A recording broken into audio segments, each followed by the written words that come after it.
The Apple Watch Series 10 is here. It has the biggest display ever. It's also the thinnest Apple Watch ever, making it even more comfortable on your wrist, whether you're running, swimming, or sleeping. And it's the fastest charging Apple Watch, getting you 8 hours of charge in just 15 minutes. The Apple Watch Series 10, available for the first time in glossy jet black aluminum. Compared to previous generations, iPhone XS or later required. Charge time and actual results will vary. This episode is brought to you by Allstate. Some people just know they could save hundreds on car insurance by checking Allstate first. Like you know to check the date of the big game first before you accidentally buy tickets on your 20th wedding anniversary and have to spend the next 20 years of your marriage making up for it. Yeah, checking first is smart. So check Allstate first for a quote that could save you hundreds. You're in good hands with Allstate. Savings vary. Terms apply. Allstate Fire and Casualty Insurance Company and Affiliates. Northbrook, Illinois. Kroger Delivery has one mission: to deliver the freshest food right to your door. That's why our drivers are pros. Our trucks are refrigerated. And when it comes to low prices, we always deliver. With $20 off your first order of $75 or more, there's no better time to get in on the action. Mission accomplished. Restrictions apply. See site for details. Build a routine with Ollie that supports your wellness needs, like getting your daily vitamins and minerals with Ollie's multi-gummies, or keeping your mood upbeat with all the vitamin D in Hello Happy. Give your gut health some support with probiotics, and wake up feeling refreshed after taking Ollie Sleep. Do wellness on your terms. Find Ollie at a Walmart or Target near you or at ollie.com. These statements have not been evaluated by the Food and Drug Administration. This product is not intended to diagnose, treat, cure, or prevent any disease. Hey Atlanta, Apple is open for small business. That's right. We're here to make starting and running your business simpler. With privacy and security built in on all devices, it's easy for you to protect your customers' data. And if you need hardware or software support, you'll get advice from business experts at no cost whatsoever. So you can focus more on the soup du jour and less on, the other stuff.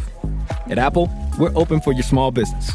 Go to apple.com/small business or visit an Apple store to learn more. We are one day closer to Eagles, Commanders, NFC Championship on the line. It's Thursday, January 23rd, and welcome to the Eagles Checkdown right here on the Eagles Pinpull Podcast Network. I'm your host, Phil Stiefel. You can find me on all social media platforms at Beard A Knowledge and hosting Trending in the AM on the STT Sports Network every morning at 8 a.m. Make sure you check the link out down below, subscribe, and follow along the only sports show where your opinions actually matter.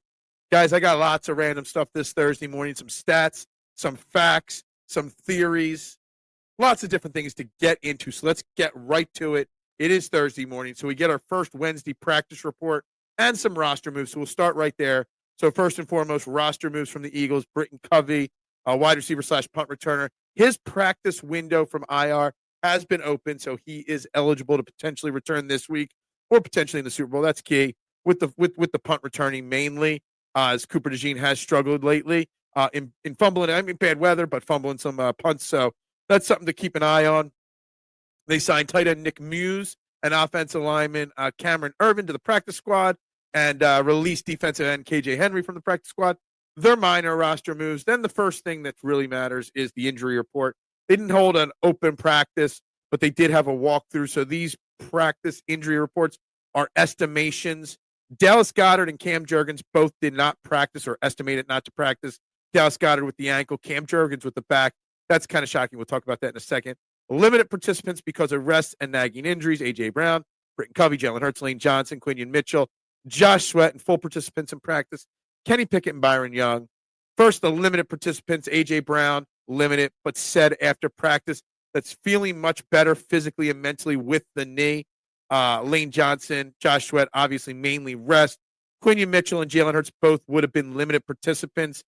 Both seem to be on track to play on Sunday. Both have said multiple times that they are playing on Sunday. So what kind of condition the two of those will be in, I don't know. That's something to look at and keep an eye on. I find Quinion Mitchell will be a lot easier with his position at just playing defensive back and coverage on someone like Terry McLaurin will be a little easier than Jalen Hurts. We're still not sure what kind of condition that knee is in. I'm sure there'll be an open practice on Thursday to the media, so I'm sure we'll see some videos of him practicing on Thursday afternoon, so we'll know that for Friday's show. But that's that.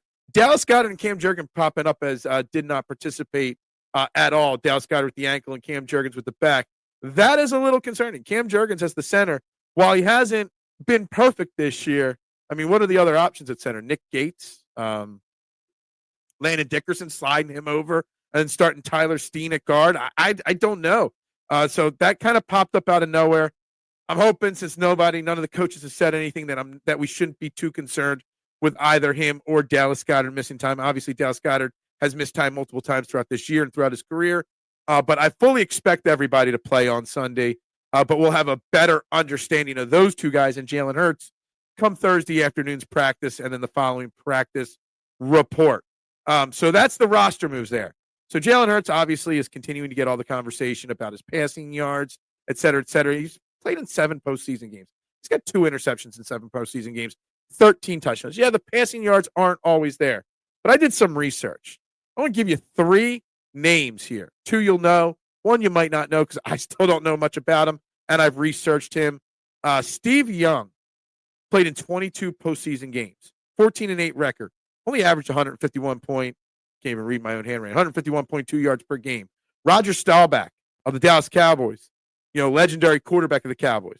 13-7 in his postseason career, 20 games, only averaged 139.6 yards passing per game. And then I got another name. He had 4 championships. This is before the Super Bowl era. Earl Morrall. He was 12-3 in 15 postseason games. Get this. He had a whopping 53.7 passing yards per game. He played in the late 50s through the 60s and stuff like that into the early 70s.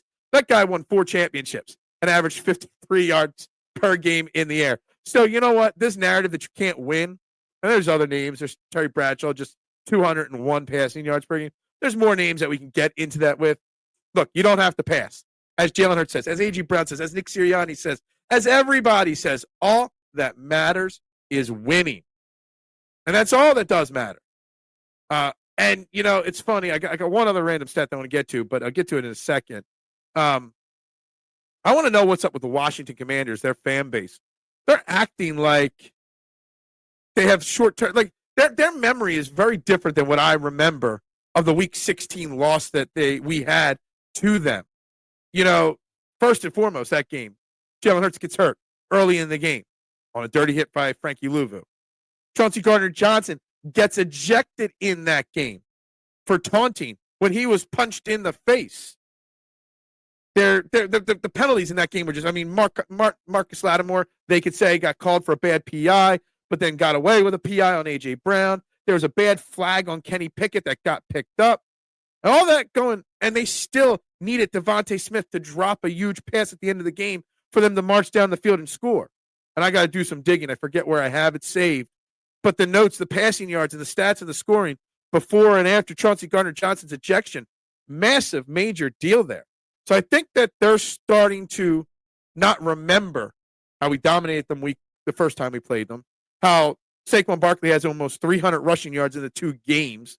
The first game, Jalen Hurts did pass for over 200 yards against them. I think the Washington Commanders fans are buying into their own hype. And the Washington Commanders are a very good football team. Don't get me wrong. I am not scared of them, but I respect them as opponents because I know that they are going to put up a fight. But I don't think they're ready for late January football at the Link with a rookie quarterback. I just literally saw this 10 minutes before recording this episode. So I haven't fact-checked it, but Eitan Shander, formerly on the radio, he's on TV now a lot, put out a stat. And I thought I had it up. Here it is. I just want to read it right, okay? They are playing the Commanders their 4th straight road game with a rookie quarterback. 5 other teams have done that into the postseason, okay? All 5 teams have lost that 4th road game when they're playing 4 road games in a row. You know how hard it is to win 4 road games in a row? You know how hard it is to win 4 games in a row, let alone 4 road games in a row, let alone 4 road games in a row with a rookie quarterback. And Washington's saying all the right things to the media. They're just looking at the next game, et cetera, et cetera. Because you got Dan Quinn, a very strong veteran coach that's got the team believing. But, it's not going to be this cakewalk that Washington Commanders fans think it's going to be just because of week 16 that they don't even remember how the game played out. I got one final question to ask you. And I've heard a few different media folks, Philadelphia and nationally, say this comment, ask this question. Is all the pressure on the Eagles to win this game? I mean, Washington, you hear this narrative that Washington's playing with house money because of the fourth road game, because of the rookie quarterback, because it's just the start of their future. The pressure is on the Eagles to win this game. If the Eagles win this game, well, they just beat a rookie quarterback who were on his fourth road game. If the Eagles lose this game, what the heck? They just lost to a rookie quarterback in their fourth road playoff game. All the pressure is on the Eagles, but I fully feel that the Eagles are prepared for that pressure, and they're coached, and their team has this mentality that it's going to be all right. One final little note. It's just a little sarcasm, a little fun. Well, not sarcasm. It's the truth. The Eagles are selling snow from the Sunday football game against the Rams in the divisional game in Lincoln. For $50, you can go online, and you can buy like a pint of ice cream type container filled with snow that came off a Lincoln Financial Field, and they'll pack it with dry ice and ship it to you so you can get a piece of the game. Are you freaking kidding me? What is wrong with that? And you know what? People are buying it. Dude, if you got that kind of extra money, I'll take a 20 or two. Just send me the money. Come on now, people. Guys, tomorrow, final keys to the game, final prediction of Eagles Commanders, and how I see the Eagles getting to the Super Bowl, because I do see that. So with that being said, we're going to end it today, and we'll be back tomorrow with my final prediction. So go Birds and bubbles up.